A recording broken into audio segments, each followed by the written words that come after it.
Mobile দিয়ে খুব সহজেই ফটো রিসাইজ কিভাবে করবেন তার স্টেপ বাই স্টেপ প্রসেসটি দেখুন আজকের এই ভিডিওর মাধ্যমে। এর জন্য প্রথমে চলে আসতে হবে গুগল প্লে স্টোরে। এখানে এই সার্চ বারে এসে ফটো রিসাইজ এটা লিখে সার্চ করতে হবে। সার্চ করলে দেখুন এই যে অ্যাপটি ফটো অ্যান্ড পিকচার রিসাইজার, এই অ্যাপটি আমাদের ইনস্টল করতে হবে। ইনস্টল করার পরে ওপেন করে নিলাম। ওপেন করার পরে এখানে সিলেক্ট ফটোজ এই যে অপশানটি রয়েছে এটাই ক্লিক করতে হবে। ক্লিক করার পরে আমরা যে ফটোটি রিসাইজ করব সেটা এখান থেকে সিলেক্ট করে নেব। দেখুন 202 KB রয়েছে। তো এরপরে নিচে যে অপশানটি রয়েছে রিসাইজ বলে, তো এই রিসাইজে ক্লিক করব। রিসাইজে ক্লিক করার পরে নিচের দিকে দেখুন এখানে ফরম্যাট দেয়া রয়েছে। তো আপনারা 100 KB করতে চাইলে 100তে এটাই ক্লিক করবেন, নাহলে 500, 1 MB 2 MB।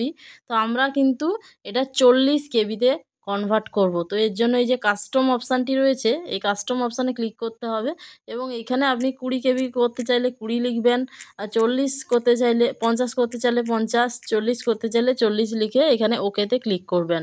ওকেতে ক্লিক করলে জাস্ট 1 সেকেন্ডের মধ্যেই ফটো রিসাইজ কমপ্লিট হয়ে গেছে। এখানে দেখুন 200 KB থেকে এটা 40 KBতে কনভার্ট হয়ে